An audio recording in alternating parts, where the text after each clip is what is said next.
And why do some of us learn things more easily than others?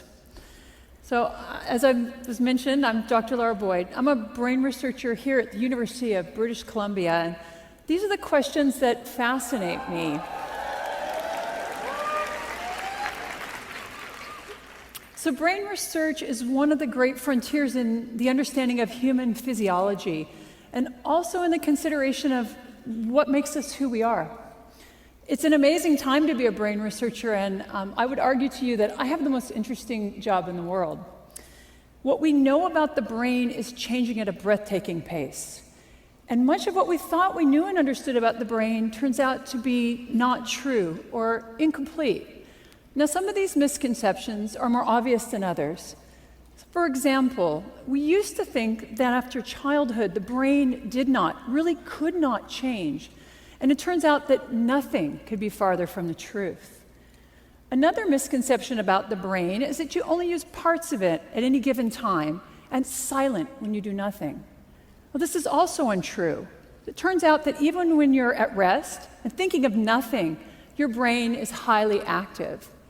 So it's been advances in technology, such as MRI, has allowed us to make these and many other important discoveries. And perhaps the most exciting, the most interesting and transformative of these discoveries is that every time you learn a new fact or skill, you change your brain. It's something we call neuroplasticity. So as little as 25 years ago, we thought that after about puberty, the only changes that took place in the brain were negative. The loss of brain cells with aging, the result of damage, like a stroke. And then studies began to show remarkable amounts of reorganization in the adult brain. And the ensuing research has shown us that all of our behaviors change our brain, that these changes are not limited by age. It's good news, right? And in fact, they're taking place all the time. And very importantly, brain reorganization helps to support recovery after you damage your brain. The key to each of these changes is neuroplasticity. So what does it look like? So your brain can change in three very basic ways to support learning. And the first is chemical. So your brain actually functions by transferring chemical signals between brain cells, what we call neurons, and these trigger a series of actions and reactions. So to support learning, your brain can increase the amount or the concentrations of these chemical signaling that's taking place between neurons. Now, because this kind of change can happen very rapidly, this supports short-term memory or the short-term improvement in the performance of a motor skill. The second way that the brain can change to support learning is by altering its structure. So during learning, the brain can change the connections between neurons. Now here, the physical structure of the brain is actually changing, so this takes a bit more time. These types of changes are related to long-term memory, the long-term improvement in a motor skill.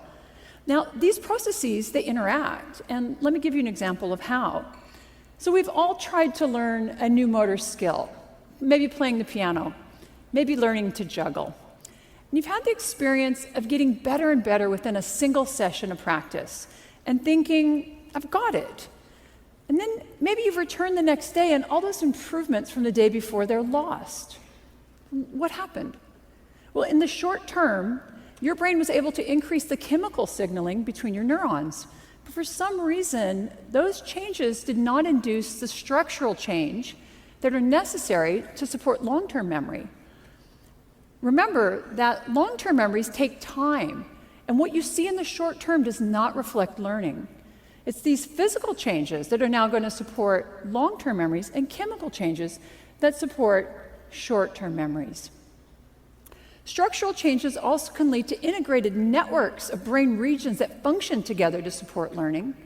And they can also lead to certain brain regions that are important for very specific behaviors to change their structure or to enlarge. And so here's some examples of that. So people who read Braille, they have larger hand sensory areas in their brain than those of us who don't. Your dominant hand motor region, which is on the left side of your brain, if you're right-handed, is larger than the other side. And research shows that London taxi cab drivers who actually have to memorize a map of London to get their taxi cab license, they have larger brain regions devoted to spatial or mapping memories. Now, the last way that your brain can change to support learning is by altering its function. As you use a brain region, it becomes more and more excitable and easy to use again. And as your brain has these areas that increase their excitability, the brain shifts how and when they're activated. With learning, we see that whole networks of brain activity are shifting and changing. So neuroplasticity is supported by chemical, by structural, and by functional changes. And these are happening across the whole brain.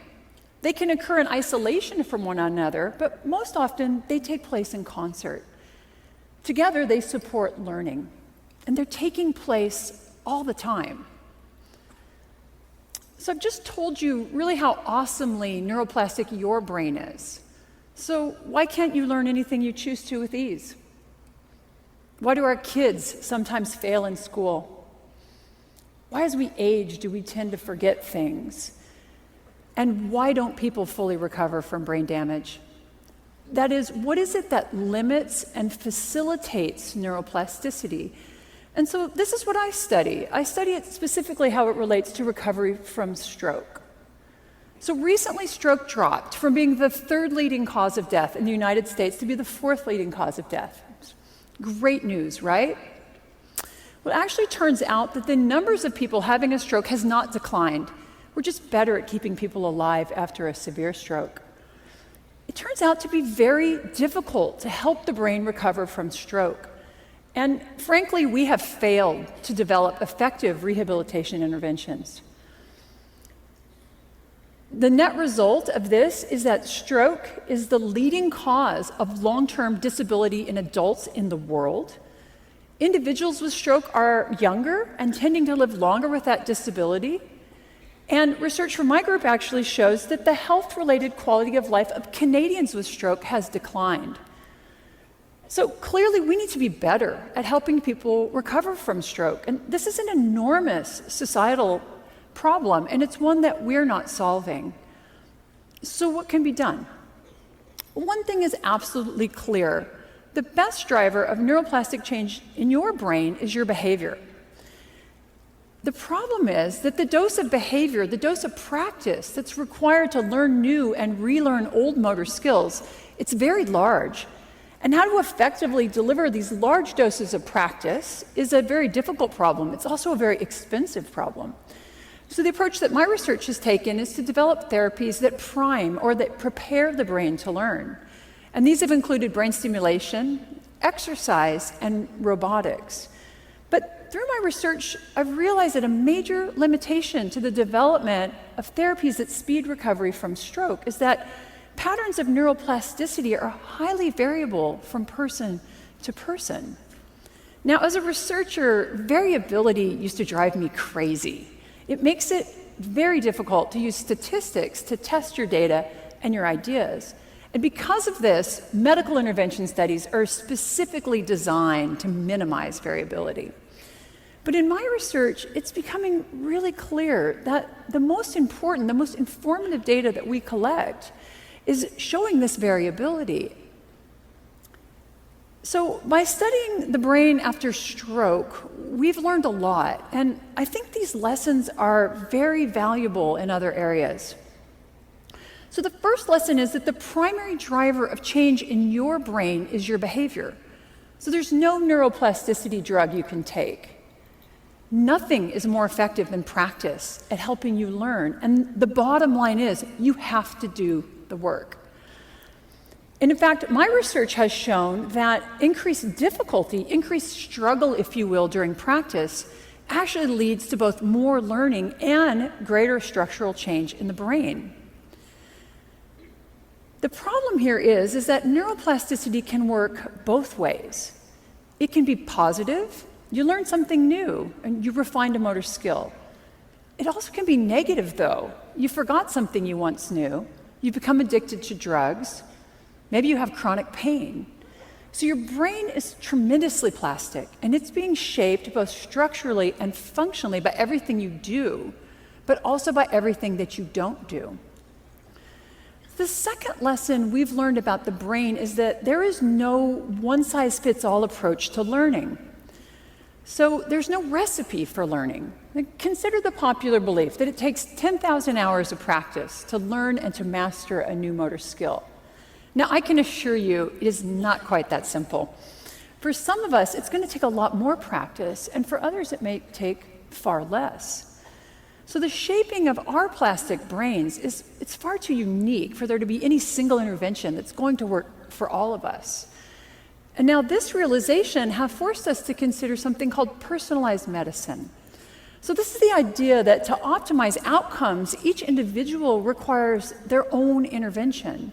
And the idea actually comes from cancer treatments. And here it turns out that genetics are very important in matching certain types of chemotherapy with specific forms of cancer. My research is showing that this also applies to recovery from stroke.